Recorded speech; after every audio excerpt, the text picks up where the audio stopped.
So, welcome friends to our Tuesday Spaces FNOP Charcha on position sizing and dental neutral strategies with Ashish Gupta. So, we have with us our product manager Peter, and I am Shanko Mukherjee. And along with us, we have Ashish Gupta, who is an independent trader. He also has a YouTube channel on OptionsX with over 10 years of rich experience in trading. So, welcome Ashish, and thank you for accepting our invitation in FNOP Charcha. Thanks, Shankar, for inviting me for this session. So, audience, I welcome all of you all together. So, Ashish, my first question to you is how did you start your trading journey?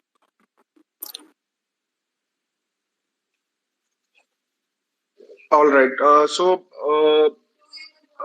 Trading or investing, I mean, it's something that I started in 2008, 2009. When I was working with IBM, that's when I, started investing. I won't say trading at that point in time. It was bits and pieces, nothing structured. I was doing more of a random investing. And then in 2013-14, I started trading options. In the last 4 or 5 years, I've been trading options actively. And most aspiring traders or newbies, when they start trading options, my journey has been pretty much the same. Starting with losses and then figuring out what works, what doesn't work. So it takes its own time. The learning curve, it takes its own time. So that had taken, and then one of the breakthrough, I could say, which I got was after going through the YouTube channel of Tasty Trade. So that is one channel that I had started following in 2015-16 kind of a period, and from there on, my path to become profitable trader started. So what they do is they mostly trade delta neutral strategies, and that is the style which I have adopted as well. So I mostly do it in stocks, and I do it positionally, not intraday. So intraday or indices is something that I do very rarely. It's mostly positional stock options trading that I do, and it's been a good journey so far. I have left my job 3 years ago, May 2019. Not 3 years, yeah, but close to 3 years ago, and I've been trading full time since then, and it's been a rewarding journey so far. Amazing, amazing. So when we talk about delta neutral trading, so what is delta neutral trading strategy? So they're like non-directional. You do it for Yeah, use it for hedging. yeah. So when we say delta neutral, so any option strategies that we create, so it could be as simple as buying a call option. So when we buy a simple Nifty ATM call option, so that position has a directional bias. So ATM options have 50 delta, so it's like I'm future long half the quantity. So that position has got 50 delta in it. So when we say delta neutral, it means your position is not betting on direction. So the overall position structure has will have the delta as close to zero, and then you are not betting on direction. You are either betting on volatility long, or you are betting on volatility short. So let's say if I am shorting Nifty ATM straddle, so that position has got a delta of zero, because both the options call and put options are of ATM. So one has positive 50 delta, and the other one has negative 50 delta. So that net delta becomes zero. So if I'm short on these two options, so I'm like volatility short uh, in this strategy. And if I'm long, then it's like I'm long volatility. So both these positions are delta neutral, and it depends on my view whether I'm expecting volatility to cool off or I'm expecting volatility to rise further. And based on that, I structure my trade. So that is one example. Other examples could be to put on strangles. So strangles are like OTM options, OTM call option and OTM put option. There are few other examples like ratio spreads. So when you create a ratio spread, you buy an at the money or slide OTM option, and then you sell more number of contracts in far OTM options. So that position can also have delta close to zero. So these are some of the examples wherein when we start out, the position is delta neutral, and as we progress, the delta of the position will change, of course, based on the movement of the underlying. So it's not as if that all the times I try to keep the delta of a position as close to zero as possible. It's just that when I'm starting out, I would like to keep the delta close to zero for a given position. So that is more about. I mean, that is more or less delta neutral trading is all about. So the bet is more towards volatility. Right. Right. Okay. So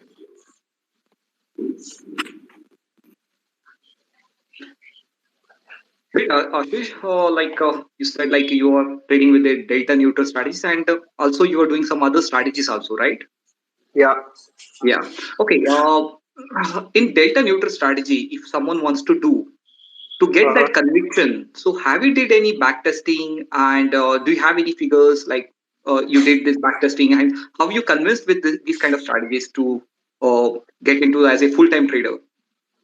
Yeah. Okay. So the conviction will come only if you start trading those strategies yourself. Uh, I mean, unless you start trading these strategies yourself, the conviction will not come. As for backtest is concerned, there are sites that let you do the backtest. But problem with backtest in these strategies is the path of the strategy doesn't remain the same. I mean, when we put on the, let's say if I'm selling a 15 delta strangle, let's say uh, today there are about 28 days to expiry, and I have decided that Kotak Bank has sufficiently high volatility, and I plan to short the volatility in Kotak Bank. So I start with a position that is let's say 17 delta strangle. So Kotak Bank trading at around 1940, I might sell a 2100 call option and 1820 kind of a put option, which might be 15 delta to start with. Now, if I backtest this, that what would have happened if I had sold a 15 delta strangle in Kotak Bank 30 days to expiry and let it expire? That is an altogether different backtest versus what I will do once I put on this trade. Okay, so I have certain rules that I keep for both strangle short and straddle short. So if let's say tomorrow Kotak Bank moves up, okay, it goes to let's say 2000, then delta of both these options will get changed. Call option might be trading at a delta of let's say 34, 35, and put option might be reduced to 7, 8 delta. So now this position is no more a delta neutral position. It is more of a short side position. So that position will not make money unless Kotak Bank comes down or stays there and time passes by. So I don't initiate a position and leave it as is. So as the move happens in the underlying, I would roll the strikes to make delta more balanced. So if my call delta becomes let's say 35, I would at least roll it to a put which is 20 delta, to a new put which is 20 delta, so that the overall delta of the position gets reduced. So that's how the trade keeps on emerging on its own. So it is difficult to backtest these strategies. Uh, Tasty Trade have done a lot of backtest on these strategies, even without doing much adjustments during the course of the trades. The net result is that these strategies would make money. Uh, the reason is, you don't expect an underlying to move, let's say 10% up or down within the same expiry. I mean, it won't happen that an underlying keeps on moving 10% higher every time, every month. So the probability of profit is one concept, POP. So when we put on these shortfall trades, the POP is on the higher side, It's close to 70-80% for most of my trades when I'm entering all short trades. So the probability of winning in these trades is already on your side. So unless you mess up your position sizing, or unless you know don't manage your trades as the move happen, there is a lesser chance of losing money in such strategies. Obviously, there will be outliers wherein an underlying moves opens at a circuit filter and keeps moving in that direction, in which case you will have to take a loss. So, which will happen, but this particular trading style will have a winning probability of close to 70-80%. So out of the 100 trades that I put, 70-80 trades might be winning one, and remaining 20-25 trades might be the ones which are losing. So that's how it works, Peter. Yeah, great. So these kind of non-directional strategies, what you're using, like delta hedging. So what is the objective of these kind of strategies? Like how you make the profit, like by implied volatility or time decay? What all things help you to get into the profit?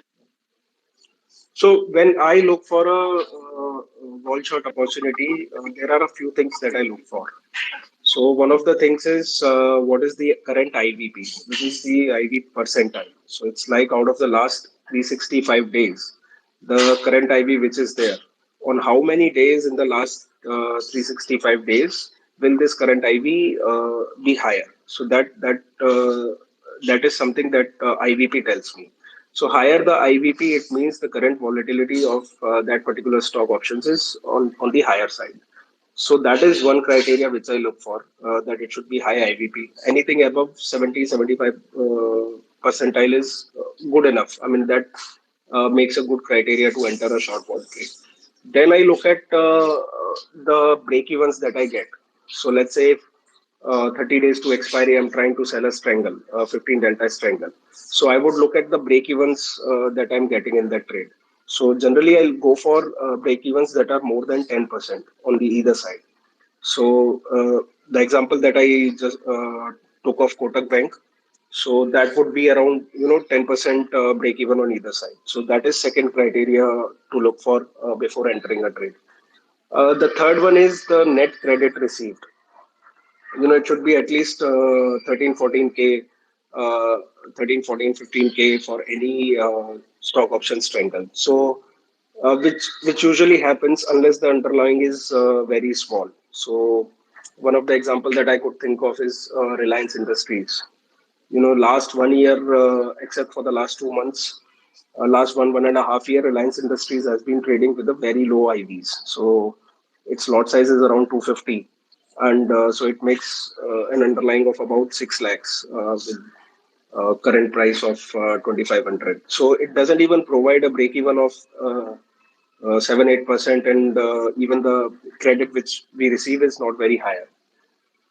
So unless all these criterias meet, it's not good to enter a wall short trade in stock options. So I take a lot of positions. At any given point in time, I might have positions open in 15-20 stocks. Okay, So yeah, 15-20 stocks. Okay. yeah. Yeah. So these kind of what is the percentage of return you are expecting per month? So there's nothing as a fixed target that I keep for any month, but historically it's been 3.5% that I've been making per month on an average. Some months it could be higher, it could be 5, 6, 7, 8%, and obviously there will be few drawdown months. But on an average, 3.5% and 35-40% return in a year is something that I keep in mind, and I've been achieving. Great.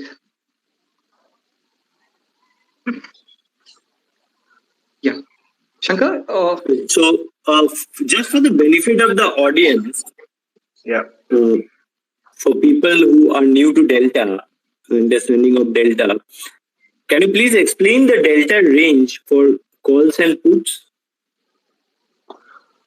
Uh, Delta range, it could be 0 to 1.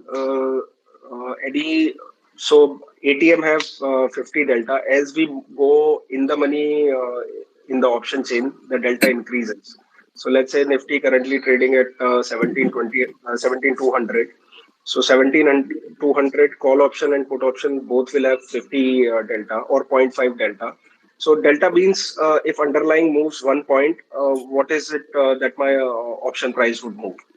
So it is for ATM it is half. So if Nifty future moves 1 point, then option price will move half a point.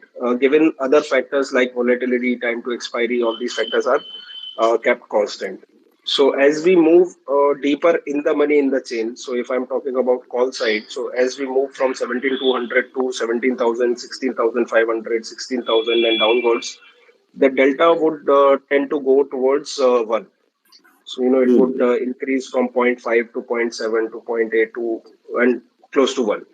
As we move out of the money in the option chain, the delta would get reduced. So 17,200 has point 0.5 delta, 17,500 might have 0.35 delta. So 18,000 call option might have 0.1, 0.14 delta. So that's how it works. And yes, so that means with zero point 0.5 delta means for the audience, Yeah. if 1 rupee rise in price of the underlying, your call will go up by 50 paisa and your Right. put will be minus 0.5. So it will fall by 50 paisa.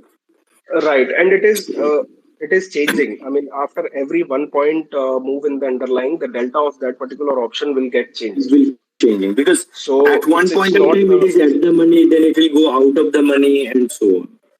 right. So it's not as if that let's say current market price of Nifty is 7,200 and ATM call option is trading at 100 rupees. So if Nifty moves up by 100 points, that 100 would not just become 150; it will be higher than that, assuming volatility is constant, because the delta with every point rise in Nifty, the delta of that call option would slightly increase, and that is something which Gamma tells us. So it's not a linear relationship, but it's like at this point, if uh, underlying moves by 1 point, then option price would move by half a point. So it's at that point in time. Right. And for put, it's the reverse. The range Yeah. is -1 to 0. Right. Yeah. Great. Now you're saying that you do it mostly in stock. Hmm. What if someone prefers to start off the strategies in an index? You think, like you said, you do it with 20 stocks. Instead of 20 Yeah. stocks, can someone with less capital look at doing these kind of trades in index? Yeah, we can do it in index also. The thing is, my play is more on volatility. So more the number of underlyings, more will be the opportunities as to let's say if there are 50 stocks I'm tracking. Out of those 50 stocks, there can be 10 stocks that can fit my criteria to enter wall short trades. But if I'm only trading index, then there are just two index, Nifty and Bank Nifty. So to find an edge there, that okay, this is the time when wall short can make money, uh, is not that very straightforward. But if someone has less capital and they are starting out, then yeah, they can do it in Nifty. One thing is that I don't advise wall short trading strategies doing positionally in weekly options, because weekly options have a lot of gamma risk involved. So when I trade Nifty or Bank Nifty options positionally, I mostly do it in monthly options. Month-end ones.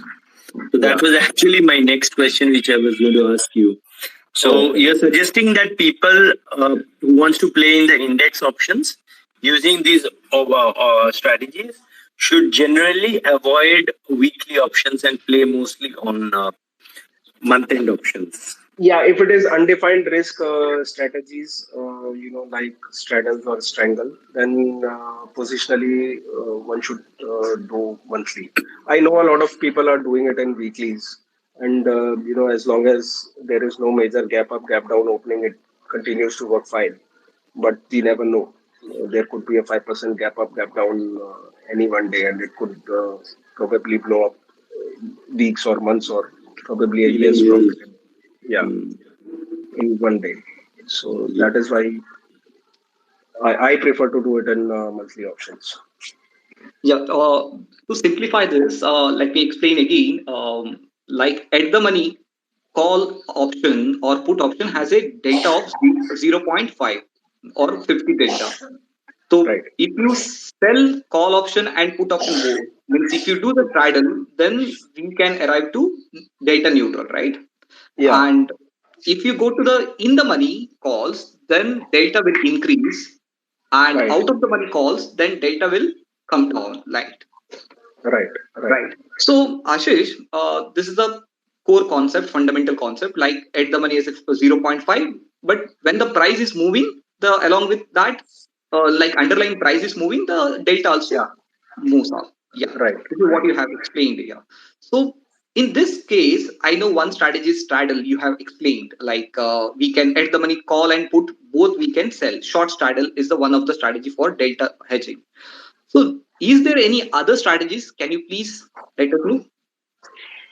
Uh, I mean, so it's every strategy has got its time and place. It's not as if every time straddle will work or every time strangle will work. Uh, so what I do is I stick to strangles early on in the expiry. So there's something called as theta decay curve.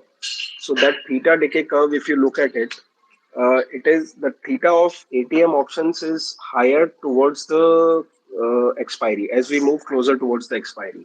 So theta decay of ATM options is higher when we move closer to the expiry, but theta decay of out of the money options is more when we are in early on in the expiry. Everybody has might have seen the theta decay curve, but the thing is that that is most places it is described for ATM options. But if we look at the theta decay curve of OTM options, the theta decay is higher early on in the expiry. So what I do is early on in the expiry, I like to stick with the strangles. So this is the time for December expiry. The most of my positions would be in strangles. As we move closer to the expiry, I would deploy straddles or maybe flies or condos. So that is, when 20 days to expiry, 15 days to expiry kind of a period. And then there are earning trades also that I do. So for earning trades, there are two ways I trade earnings. One is prior to the earnings, that is, building up to the earnings. And then second is just before the earnings. So when I take earning trades, so let's say Infi is going to declare its result on let's say 10th of December. So there is about 1 week to Infi earning. Now, in anticipation of earning, usually what happens is there is volatility expansion. So volatility will rise is the underlying idea. Now there are other things also which I look at before entering a long vol trade. Uh, so which is before the earning, I what I would do is I would take a long straddle. So which is like buying at the money call as well as at the money put option of Infi. Now, if the volatility increases, which is the underlying hypothesis behind taking that trade, then I would make money in that trade. If the volatility doesn't increase, then theta component I will have to pay it back. So that is one trade-off. Many times, what happens is there is a large move in the underlying as well. Just prior to the result. So, at many a times that delta move also helps us in long haul trade. So this is one example of trading earning, and then post earning there is a good vol Uh, crash. So Ashish, whatever we when you exit this strategy, in so for long example, vol, in Infosys, before yeah, event, you were taking a position at the money right, call and put your buying. So when yeah. you exit, I will exit just before the result. So if Infi is going to declare its result post market, I will exit it before market today. okay, And okay, vol short is exact opposite of that. whatever the buildup that we saw in volatility prior to earnings, that would get crushed if the earnings are in line. So vol short in earning trades is the exact opposite of it. So if Infi is going to declare its result post market today, I might take a vol short trade wherein either I sell a straddle or a fly or a strangle in Infi just before the result. And if the results are in line, then volatility gets down. I mean, there is usually a good vol crush of about 5-10%, which leads to drop in option premiums. And since we are short options, we make money there. Right. So you have said like in one is high IV stocks you are finding. That is a criteria one. Second thing is Yeah, you are in the beginning of the month you do triangle, short triangle. That is right, two. And near to expiry you may go for straddle, short straddle. right, right, Right. right, right, Okay. So you are expecting around 3 to 3.5% return. So what is the right. stop loss? Where you keep the stop loss? Is there any adjustment, or you do any adjustment, or if not, what will be the stop loss? How to exit the trade? Right. So, a good, I mean, ground rule that I have kept for my trading is that whatever the premium that I have received for one trade. So, let's say if in fee straddle short I have taken and I have collected 25,000 on that, then stop loss will be 50,000. So, if I'm getting a loss of 50,000, I will exit that trade. And that usually doesn't happen for most of the trades, for at least 95 percent of the trades, even more. Uh, the reason is, you need to give a lot of time for any ball short strategy to work out in your favor. So if there is a move in underlying, then I will definitely adjust my strikes and extend the break evens. Try to extend the break evens as much as possible. But sometimes what happens is that an underlying may move 15, 20, 25, 30% in just 1 month. So that is also something which happens. I remember in Infi sometime last year or maybe 5-6 quarters back, Infi posted good results, and then it opened that circuit filter. It opened 10% higher, and from there on, it went even higher. Same thing has happened with many other stocks like TVS Motors, Wipro, post earning. So the stop loss that I keep is 2 times the credit received. Beyond which I won't stay in that trade. So if I've received 20,000 in one strategy, then I would not be in that strategy if the loss is more than 40,000. It may sound, from risk reward perspective, it may sound outrageous that, the credit, you only intend to make 20K if those options expire worthless. And then you are waiting for your stop to hit at 40K. So it might sound very outrageous to some folks, but this is not like trend following, where we keep our stop losses small and we ride the winners. This is opposite of that.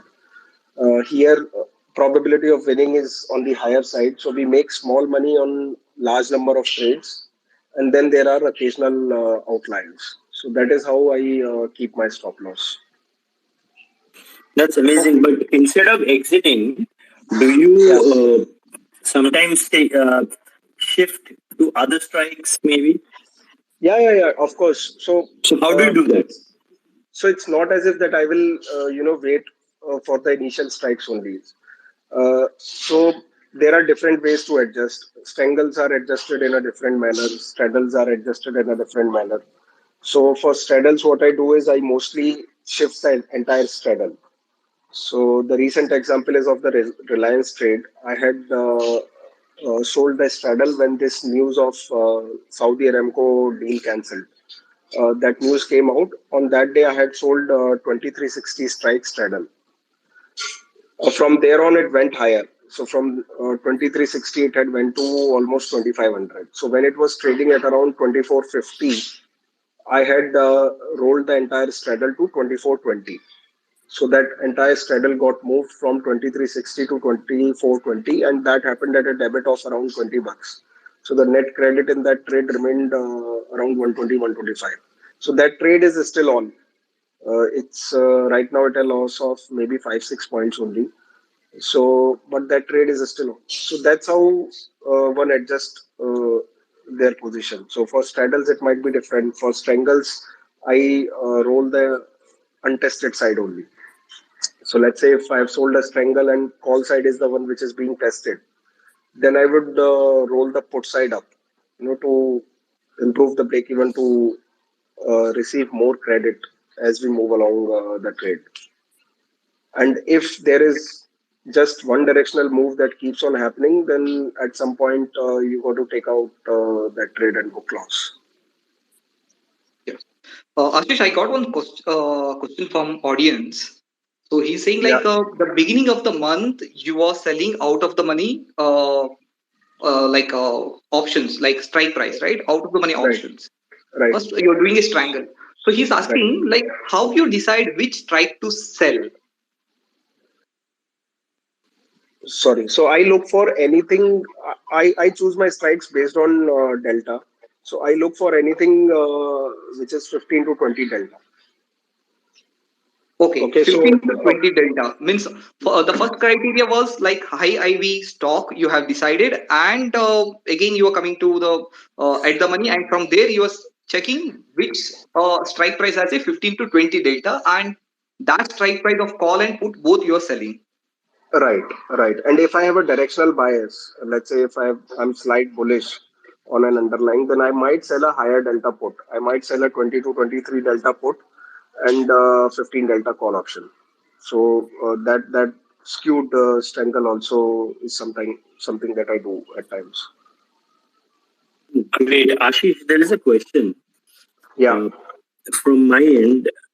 And, as a trader, and personally trade in directions. So, right. just wanted to know, do you trade by using technical analysis as well as tools? I Any yeah I directional o- indicators? yeah I only use horizontal support and resistances. That's the only thing I look at chart. Either when I'm initiating a trade, or if I'm in a trade and those important horizontal support and resistance get taken out, then I might exit. So that is the only thing apart from option IVs and option Greeks that I use in trading. So as far as technical analysis is concerned, I don't use much of technical analysis in my trading. So, you look at the price action mostly. Price action, and that too. So let's say Gujarat Gas, it had taken a resistance at 650, and it had taken that resistance twice or thrice. And once it breaks out of that range, 650, range, then I would assume that it is probably headed higher. So if I'm willing to take a new trade in Gujarat Gas, I would take a trade which has bullish bias. So that's the only thing that I look at as far as technical analysis is concerned. Great, great. Thank you. Thank you. So, your trades are very simple. Analytics are very simple. Yeah, I mean, I have very simple rules to work with, Hmm. and the thing is, with option selling, if you mess up your position sizing, then there is a problem. Otherwise, that edge is already on your side of high volatility, shorting high volatility, and then there is theta decay also. Right. Ashish, one more question from audience. Like how much like capital is required to do these kind of delta neutral strategies? So I have said that if someone is looking forward to my trading style, then at least 20-25 lakhs capital is bare minimum to start with. Because what I do is these are undefined risk trades. The risk is not defined. So and one the way I size my position is I do it based on notional exposure. So let's say Reliance example I took. So Reliance has a notional exposure of 6 lakhs. So I would take the Reliance trade with 3 lakh margin. Okay, although the margin required for that trade as per broker might be just 1.2, 1.3 lakh. But I would do that with 2x exposure. So that means I would take that trade only with 3 lakh capital. So, and you need to have at least 4, 5, 6 trades open in your account, because you don't know which trade would make money. There could be, one outlier in the trading, and if your capital is less, it could be the case that you ended up taking that trade only. So for this style of trading, 20-25 lakhs is the capital that is required. Otherwise, one should look at doing more of risk defined trades and directional trades only. And also, they can look at index based trades. Yeah, if they are doing it in index, they can do it with 5-10 lakhs capital.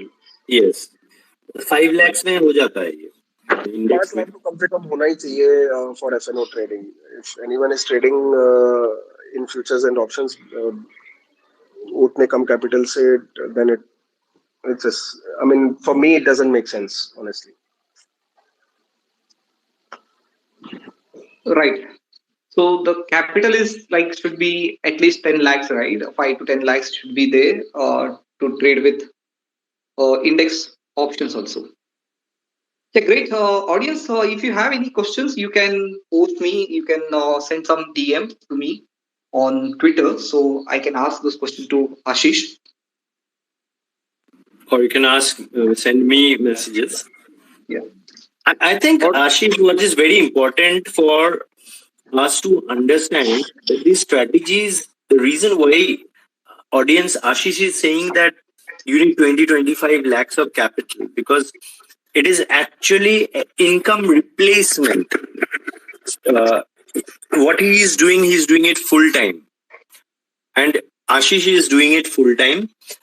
And he earns money, and this is his personal business. And the investment which he is doing in his business, when he was doing and running his own money, income, you have to invest something around at least this much amount. Isn't it, Ashish?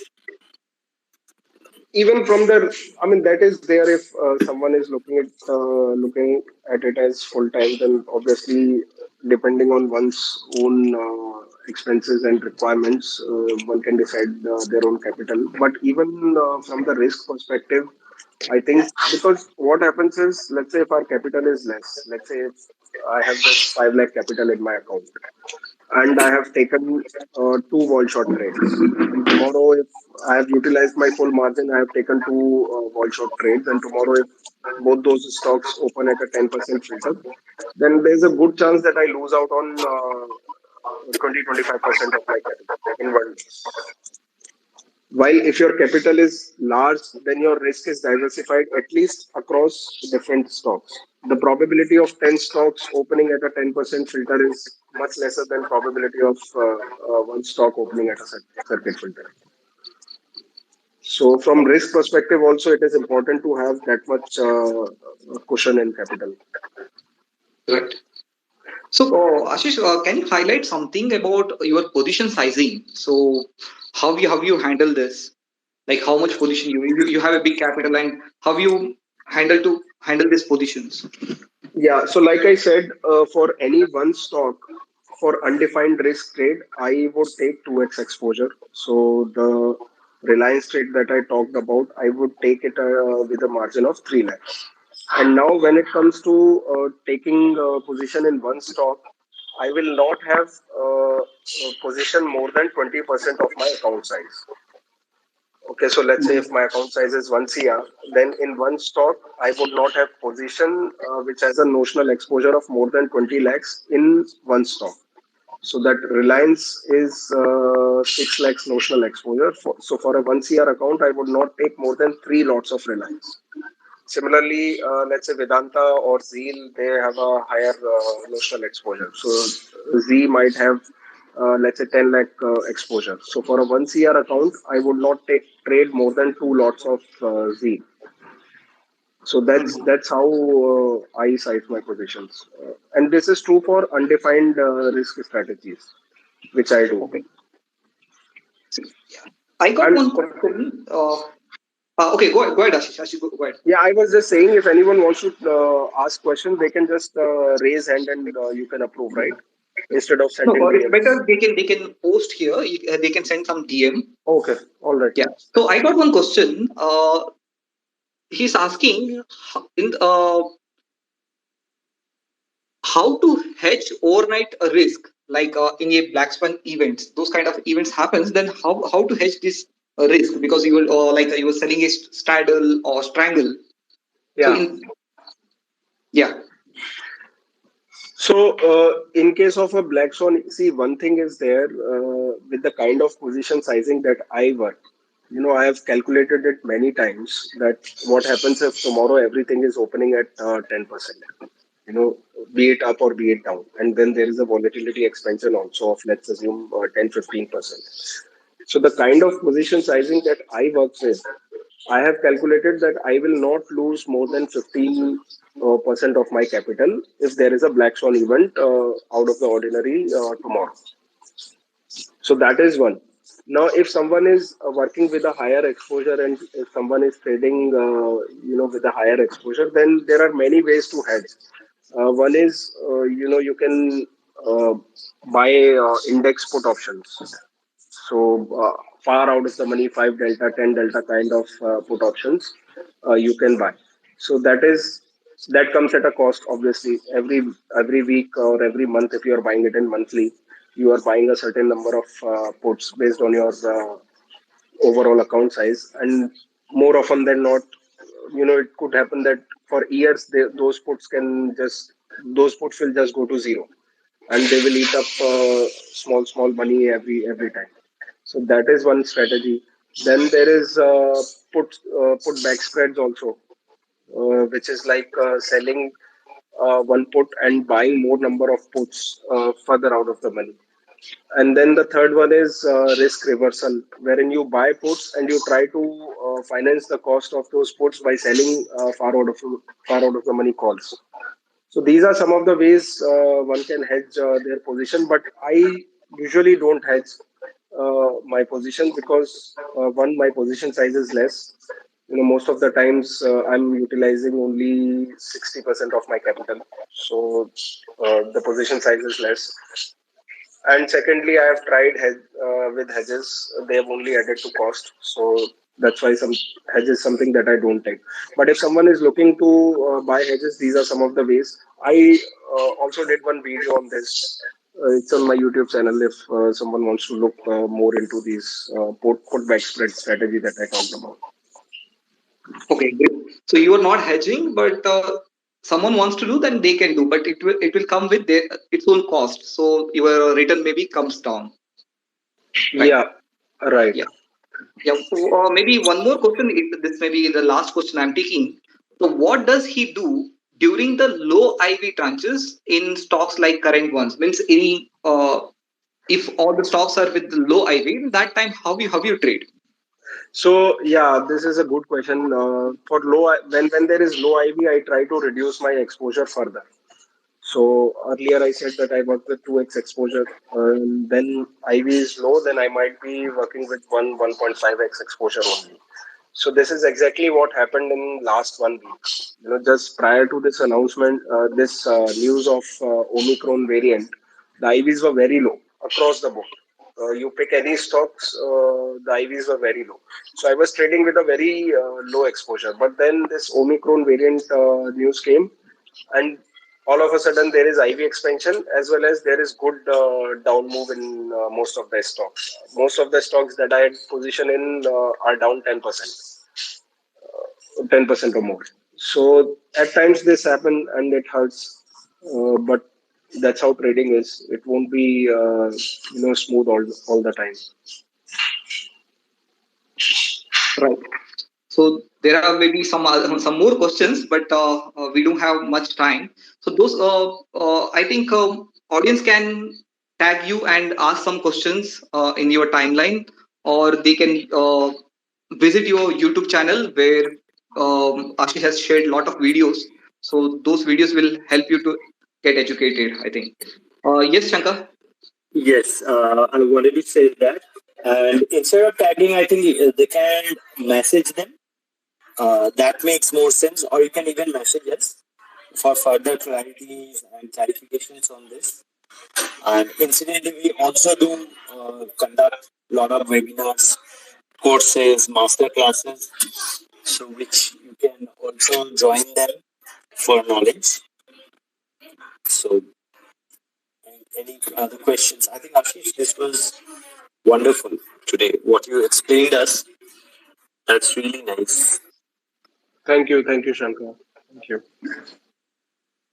Yes, Ashish, the concept of data and these things you have explained very well and very in the, like it's we understood very well. And thanks for accepting our invitation. And thank you, everyone. Thank you, all the audience. Thank you, Shankar. And thanks our host, Harsh, everyone. Thank you. Thank you, audience. Thank you, Harsh, Peter, and most importantly, our guest of the day, Ashish, for sharing his knowledge with us. And I'm sure a lot of us have got benefited out of it. And most importantly, the best part in learning, you can learn from other people's experience and not make the kind of mistakes which others have done. Thank you, Ashish, for your Thank timing you. and everyone attending this space. Yeah. Have a All right. great Thanks. weekend ahead. Thanks, Thank Shankar. you. Thanks, Peter. Thanks, Thank everyone, for you. joining. You guys have a great weekend. Thank you. Bye bye. Have a great weekend. Bye bye. Thank you. Bye bye.